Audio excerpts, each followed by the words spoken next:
Sorry, everybody. Sorry. Okay.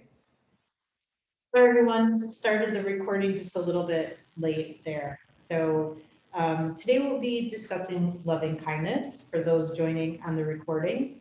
And we're just discussing what loving kindness is and how it really is a state of opening our hearts to all beings without exception, and without exception, including ourselves. Loving kindness is described by Sharon Salzberg, who's a recognized expert in this area, in this way. The practice of loving kindness is about cultivating love as a strength, a muscle, a tool that challenges our tendency to see people, including ourselves, as disconnected, is statically and rigidly isolated from one another. Loving kindness is about opening ourselves up to others with compassion and equanimity, which is a challenging exercise requiring us to push back against assumptions, prejudices, and labels that most of us have internalized.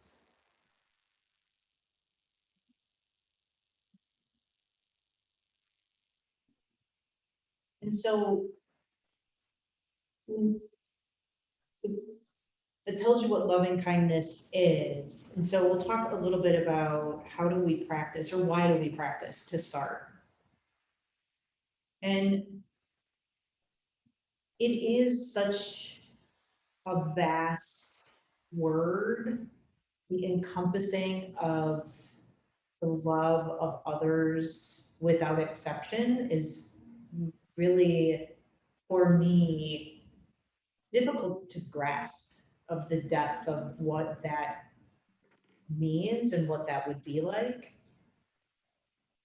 That said, I think that this loving kindness and the work that we do to open ourselves to others is a critical way, and maybe the only way, that the world changes and that we as humanity change, by recognizing our connection with each other and opening ourselves to accepting others not as different than us, but as part of us. So when we do the loving kindness practices, and we'll talk about a little bit in a minute, what it does for us is that it gives us the space to hold those assumptions and prejudices and labels that we have inherently, and sometimes without even really recognizing them. And also the space to be with the things about ourselves that can be difficult and that we cannot want to recognize or to push away. And so by creating this container of love, we can shift the ability to accept both ourselves and others. And one quick moment, I need to shut the fan off.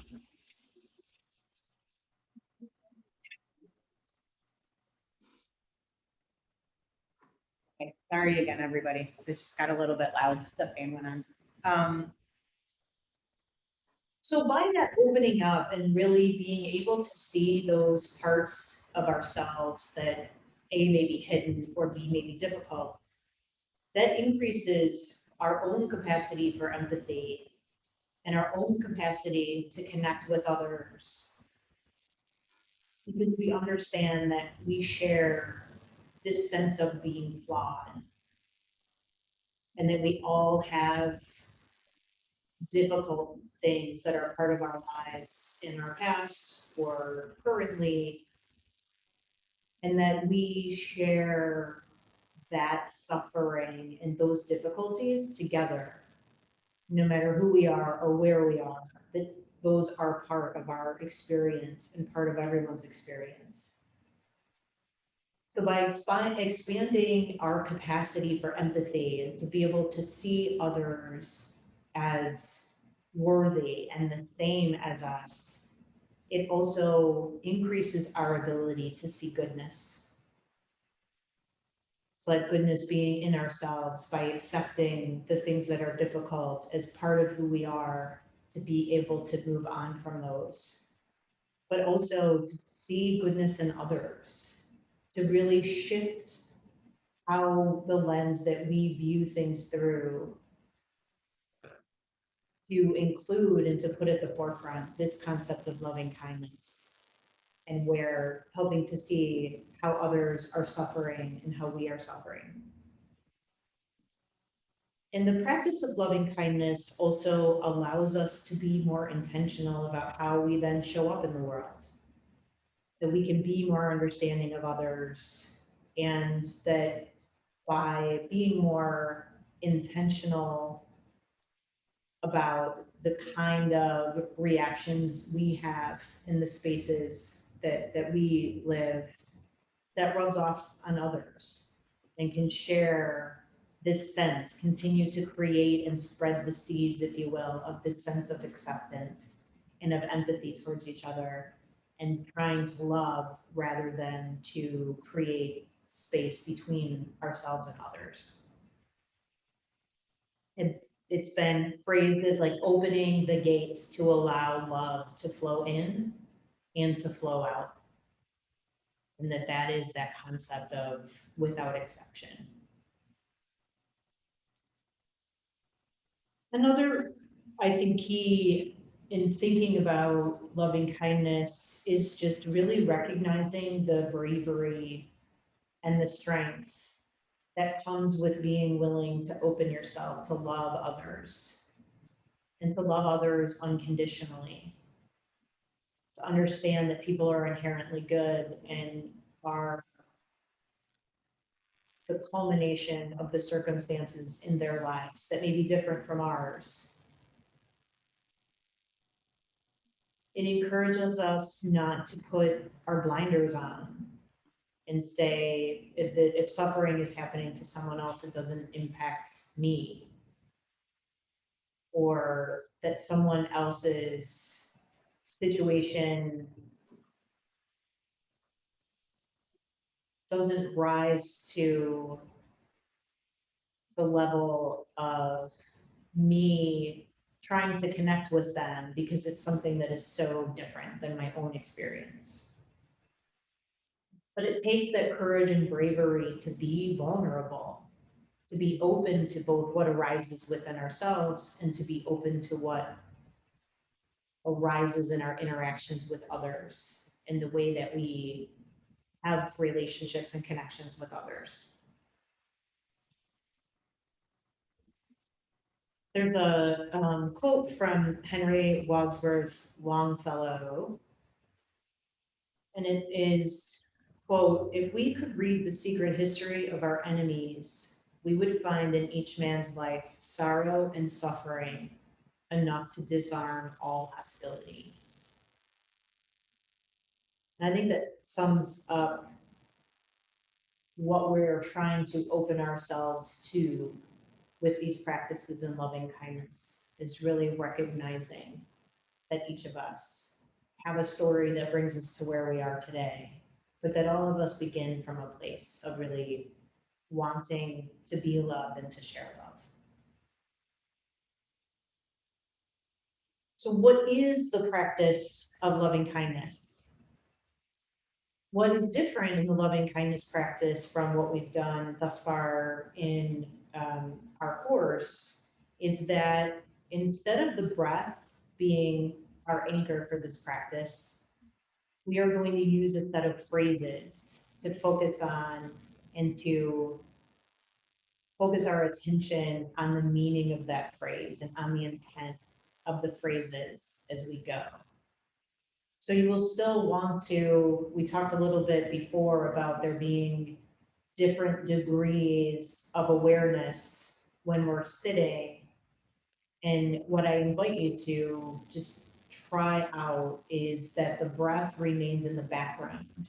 And so maybe the breath is 10% of your attention so that you remain grounded, but that the 90% of what you focus on will be the phrases and what they mean to you, and exploring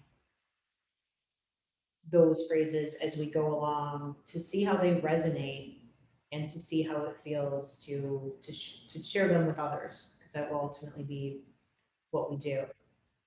So I'm going to just quickly review. There are four phrases that I'm going to introduce today, but I want it to be, to start with, the phrases can be whatever feels appropriate to you or to the situation. So these four I'm going to give you or share with you today are quite, I think, inclusive. They are simple but powerful in the scope of what it covers. But just want you to keep that in mind, that these phrases are not intended to be strict requirements of this is what loving kindness is. And in fact, there are many, many different approaches to the phrasing that different teachers use. But really what it is having a series of phrases that go to the ways in which we can describe what we want for others in this space of unconditional love. So things like safety and happiness and peace. So as you hear the ones that I'm going to share, I urge you to keep that in mind. So the four phrases that we'll use today are, and we'll use these both toward ourselves and then toward others. But it's may I or may you be filled with loving kindness. May you be safe from inner and outer dangers. May you be well of body and mind. May you be at peace and be happy. So we'll use those phrases in our meditation in just a bit. But again, keep in mind that they are infinitely malleable to what feels right for you. As I mentioned, we do this both for ourselves and for others. So when we start, we're going to start with ourselves. The thought being there, and the intent underlying starting with ourselves is that when we're able to heal ourselves and find more capacity for love and for compassion, we then are much better able to share that with others. And that if we, in a practice like this or in our practice overall, are somehow keeping ourselves out of our hearts and not including that desire to for happiness and safety and love and peace to ourselves, that we can never truly give it to anyone else. So we'll explore a little bit if that feels difficult, because as with every aspect of this practice, we approach the practice with compassion and kindness towards ourselves and a gentleness, but also as an observer to really see what arises as we try some of the aspects of this practice and others. So without judgment, really seeing what arises. And for some, trying to connect to ourselves and offer that loving kindness can be difficult. So we'll talk about some other ways that we can offer that same loving kindness toward ourselves while we continue to work on making that connection. Another part of loving kindness that is often discussed is that it can feel very mechanical. I'm going to ask you to sit with me and to think of different people in your life and to offer them these loving kindness phrases. One of the people that we'll be offering to will be someone for whom you have a challenging relationship or a part of a challenging situation. Those can be really difficult, but so even if it doesn't feel genuine each time, there is benefit to participating in the practice and offering the loving kindness phrases, even in those instances. We're really trying to plant seeds and see what arises. I'll share a story. Sharon Salzberg tells this story about her early as a student of loving kindness and early experience that she had at a retreat for some period of time, doing nothing but loving kindness practices and thinking, this isn't working. I sit there all day, I say the same phrases over and over in my head, it isn't working. And then shared at one point, some period in, dropped something, a jar that shattered on the floor, and how her habitual response, of course, was like, Sharon, you're such a dum dum, or you're a klutz, or whatever it is. But that without thinking, habitually, she followed that up with, but I love you. And in that moment, recognized, wow, it is working, because it is shifting our habitual responses to things that happen with ourselves and others. And then I'm going to share one more quote before we move on into actually trying out the practice. And this is from Rumi, a poet. And it is, our task is not to seek for love, but to merely seek and find all the barriers within yourself that have been built against it. And I think that also goes to this foundational idea and practice of loving kindness, that it isn't that we need to seek love, but to identify the barriers that we've built against it. So with that, we're gonna try this out. I would urge, if anyone wants to shift where you're sitting or how you're laying to be more comfortable, to find a comfortable position. If you need pillows or blankets or anything, but to find a space where you can sit for 10 or 15 minutes that allows you to be both alert and awake, but also comfortable. So let's take a moment to just settle in.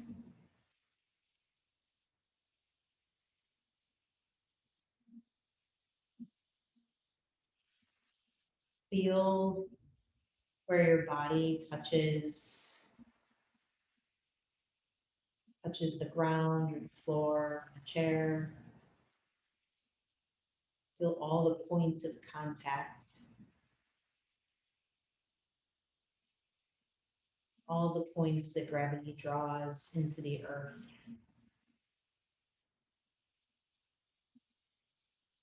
Feeling the way that the earth supports you.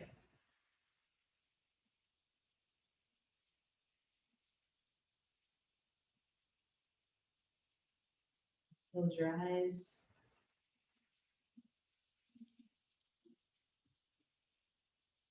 Let's, on our own, do 3 deep breaths. Settle in. Breathe in deeply. The brief pause at the top. And blow it out of your.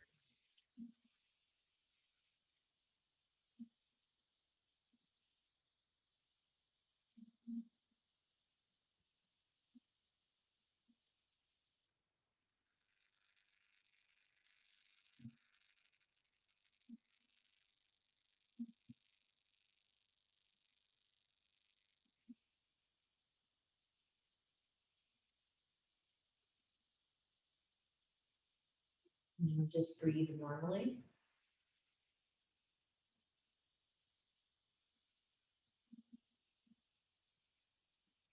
Maybe just a slight smile on your face that feels appropriate. Just welcome this practice of loving kindness.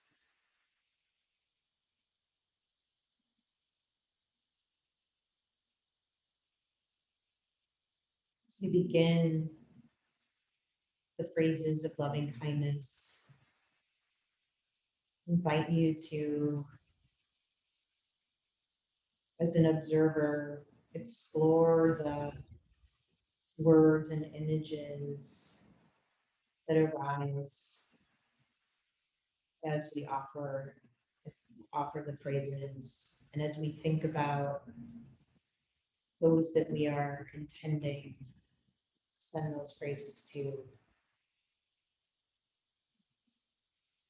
see what comes up, what form it takes, noticing what things are loud and what things are soft.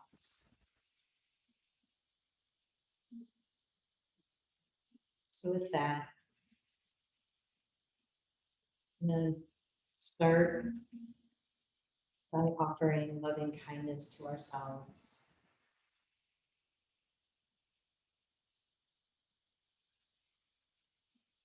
Feel what the meaning of these words, how they impact you as we say them. You can maybe silently to yourself, free to mouth them if that feels more meaningful or appropriate.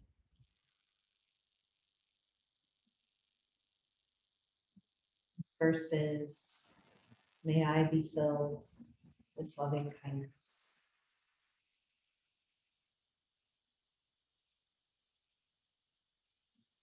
May I be safe from inner and outer danger.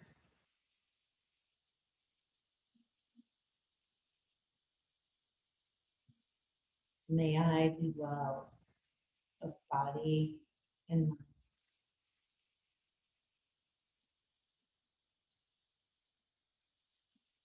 May I be at peace, be happy.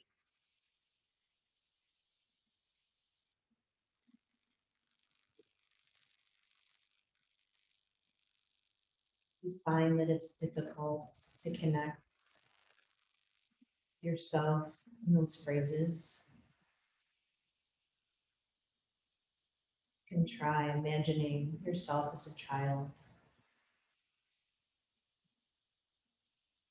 or imagining yourself at the end of life. And sharing the phrases with that person.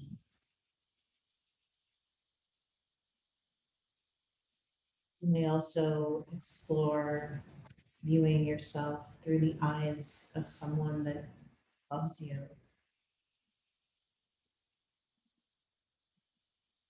Seeing how they feel about you.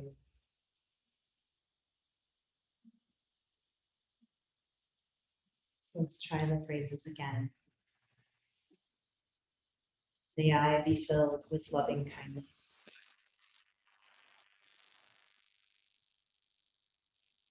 May I be safe from inner and outer danger.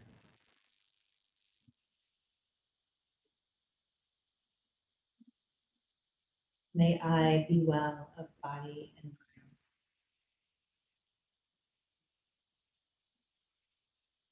May I be at peace and be happy.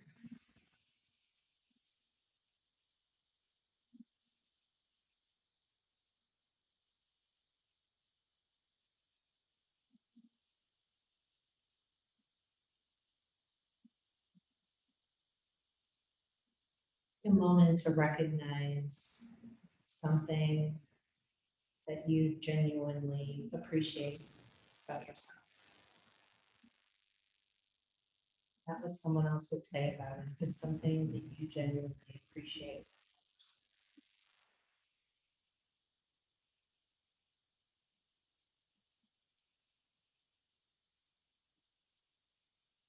May I be filled with loving kindness.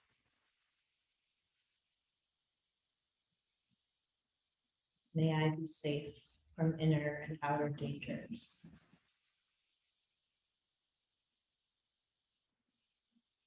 May I be well of body and mind. May I be at peace and be happy.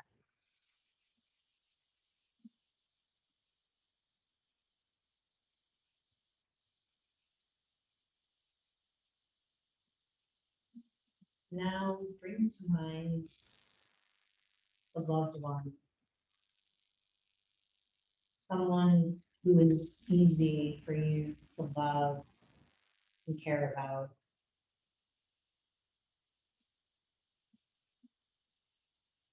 Can be an animal,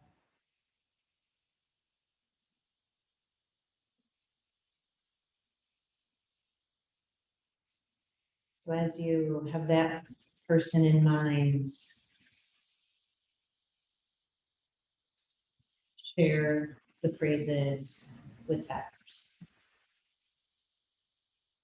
May you be filled with loving kindness. May you be safe from inner and outer dangers. May you be well of body and mind.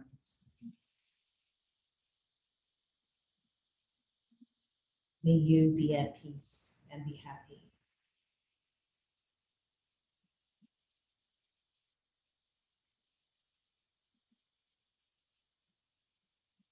Take a moment to notice if there's difference in how it felt.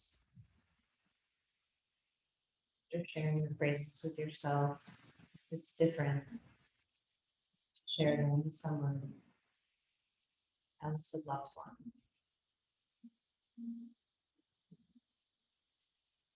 Just sit with that feeling for a moment.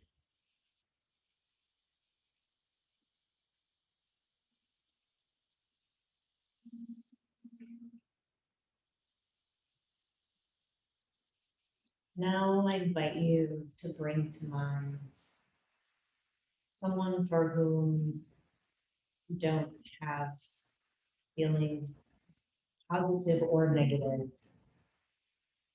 Maybe someone you see on a daily basis before, but that you don't know well or really know personally. Someone like the mail carrier, person at the coffee shop, someone in a school or work setting. Take a moment to bring someone to mind.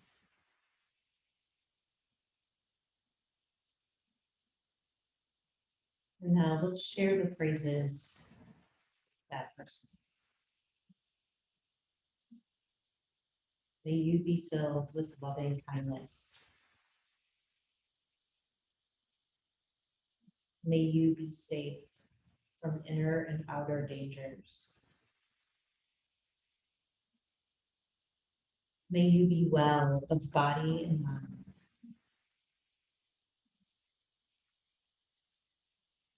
May you be at peace and be happy.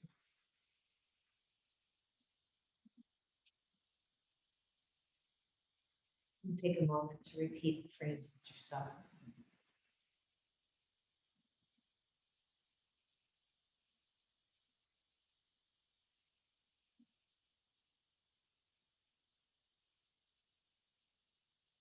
May you be filled with loving kindness.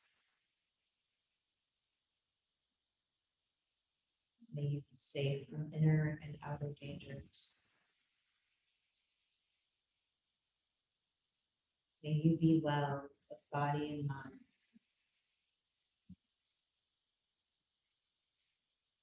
May you be at peace and be happy.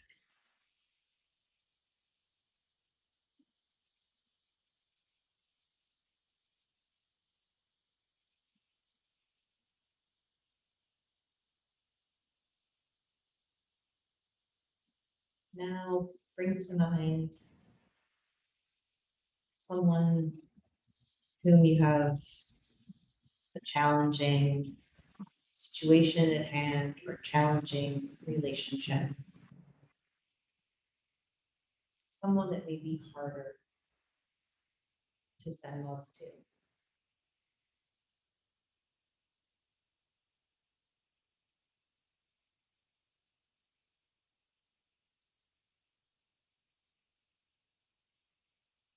With this person in mind, let's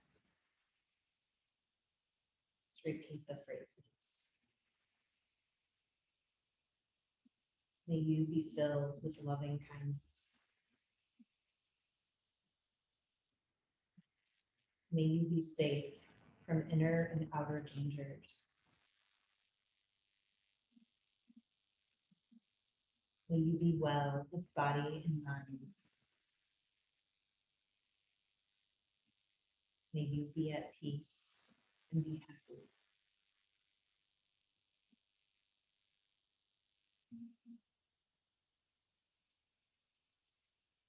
It's okay that doesn't feel genuine, or that you don't even really feel like you want to send those feelings to that person.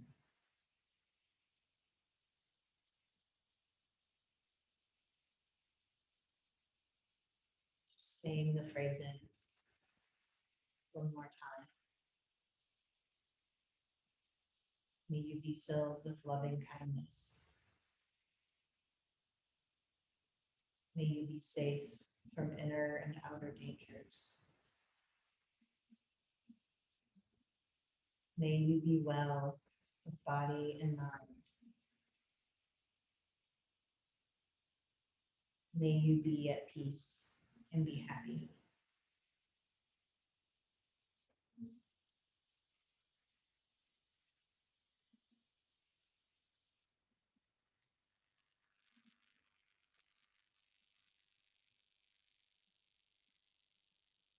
Now let's draw lines.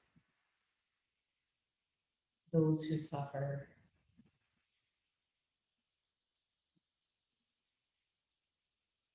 all who suffer.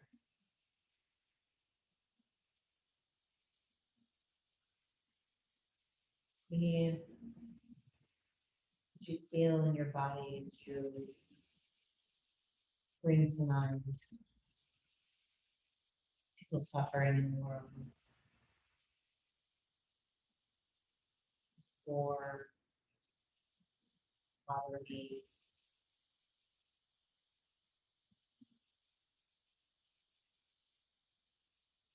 people who experience cruelty, separation.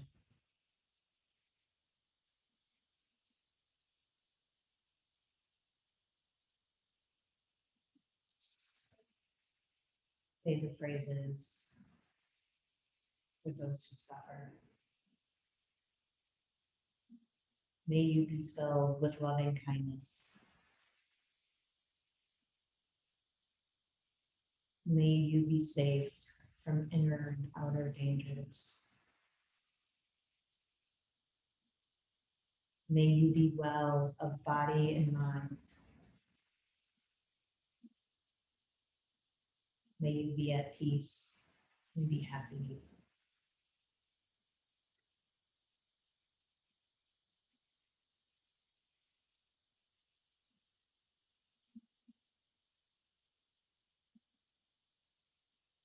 And repeat the phrases again in any way that feels genuine to you, to your wants,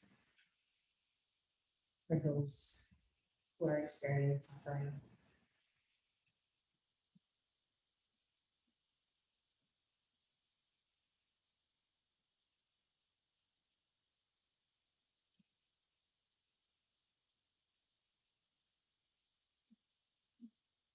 Can you hold that feeling?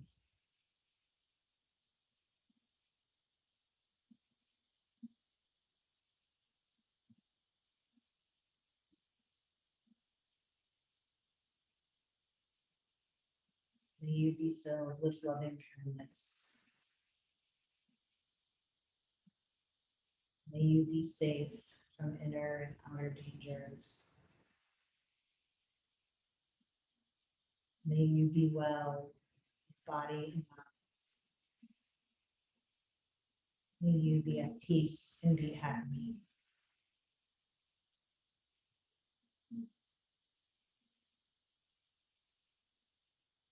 Now let's bring into this space all beings.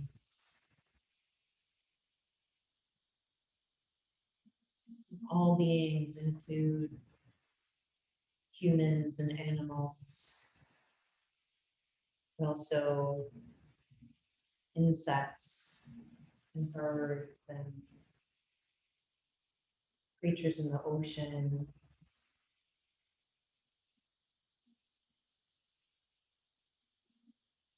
All beings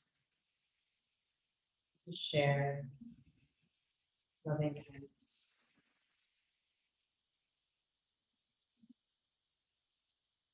May we all be held in loving kindness.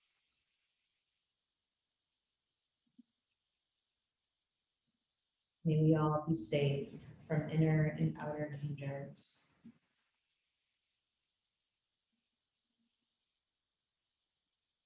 May we all be well of body and mind.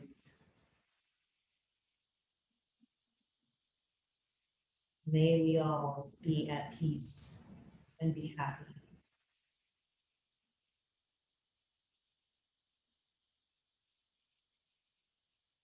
As we close the practice, and as you feel into that experience of wishing loving kindness to others, take a moment to imagine what it would feel like to love without holding back.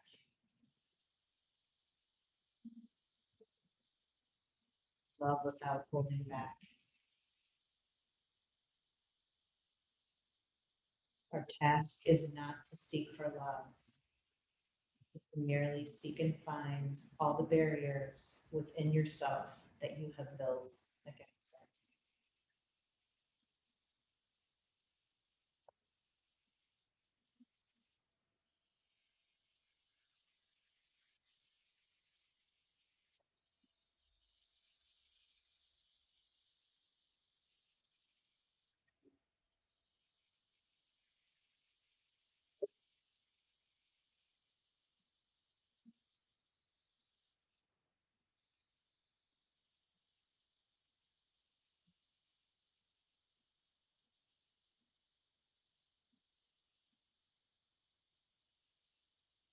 How did that feel?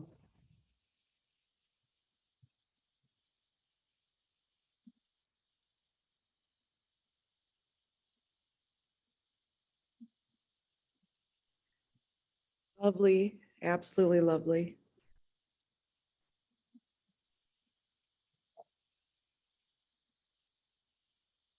Very deep and personal.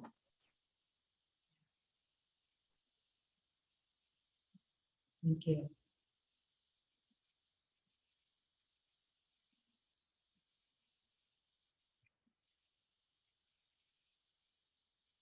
So that is another tool, if you will, in our mindfulness toolbox of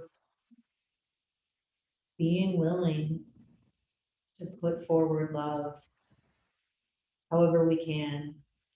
And this, like all of the practices that we've discussed, by no means, we do this once or twice or three times, and that is the thing that transforms.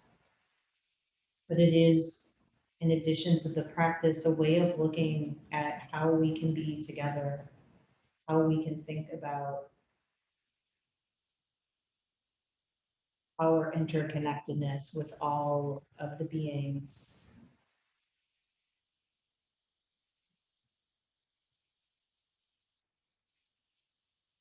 So with that, anyone have questions or anything else you want to share before? Oh, yeah, we're close to wrap up time before we wrap up.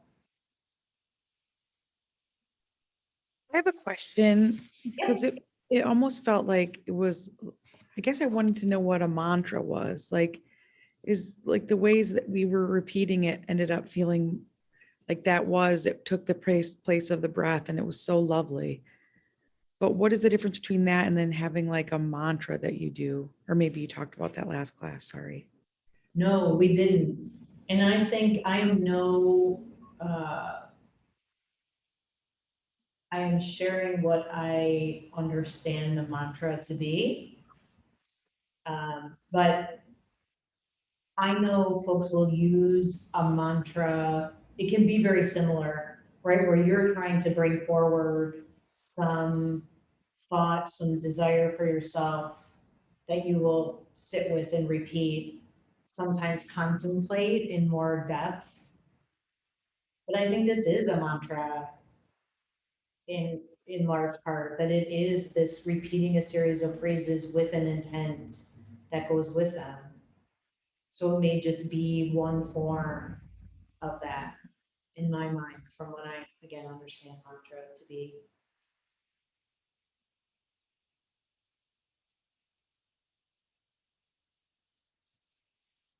All right, so I have some ideas that you all can consider as you move into the next week. I again love that these classes have been on Sundays and that we sort of start the new week with some nugget of mindfulness that hopefully is new as we have covered those in class. So one idea that you could explore to really take this practice forward is to choose someone close to you and maybe set a time each day or just set the intention each day to identify something that you really appreciate about them. And to pick different things and to really think about what those things are so that you keep them top of mind. And then if it feels right, that is something that you could share with them. Because the reality is that we all appreciate knowing that we are loved and cared for. Another idea is to sort of working with the phases of the meditation is thinking about that person who might be neutral in your life, as we talked about the coffee shop or the mail carrier. But if there is someone that you notice that you really don't know, you can still, as you encounter them, spend, may you be happy, may you be at peace. And just that idea of working in sharing those intentions with others, even if they don't know. And to then recognize how that feels for you and whether you notice a difference with a practice like that. And then as we think about, back the suffering in the world and who, one of the things that come up in teacher training is what about the bad people, right? What about the people who have caused harm and cruelty to so many others? How would we approach them? And obviously with our intent, the intent of loving kindness being love without boundaries, without exceptions, that we try to make space for even those that we see or who have acted against us or others as enemies or have caused harm. But to also recognize, A, that we do that in ways that feel safe for us, depending on who we're talking about. If it's, someone who may be close to us versus someone not as close, and depending on the situation, as we've discussed in class, to listen to your own intuition about when things might get too intense. But when we can understand that people who are cruel tend to lack love in their own lives and tend to have faced cruelty in their own lives. And that by sending loving kindness, it doesn't mean that we condone anything anyone has done. It doesn't mean that we support them or want them to be successful in things that they do, but that we are just recognizing inside of our hearts that all of us are the culmination of our circumstances and that no one starts out to be the person who is cruel and hurtful. And that all of us start out with basic goodness and want for love. So that again, that's a space that if we're exploring, it can be phrases as simple as, may you be free of hate. May you find love in your heart. Not that I necessarily wish material great things for you, but that we find space in our own hearts for even those that are most difficult. I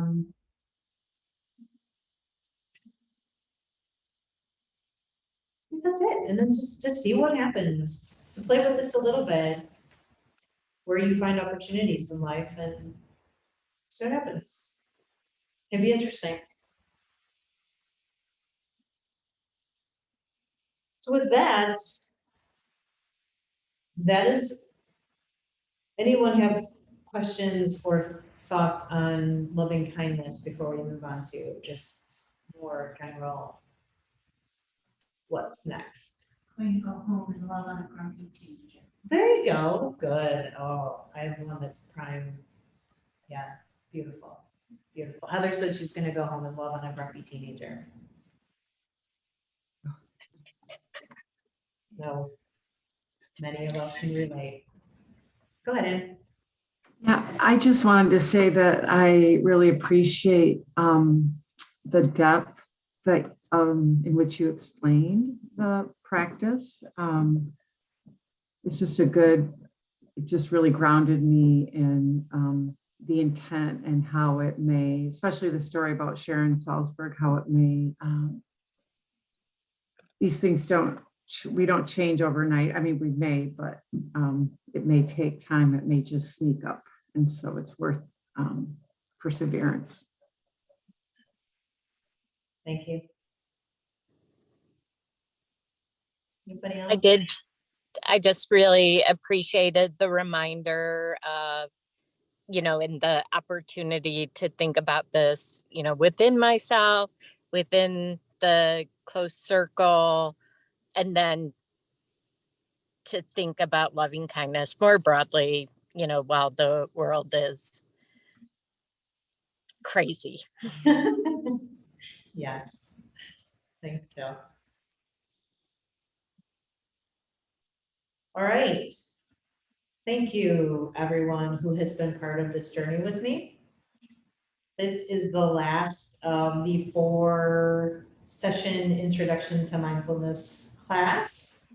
So I'm not really sure exactly what will be next, to be honest.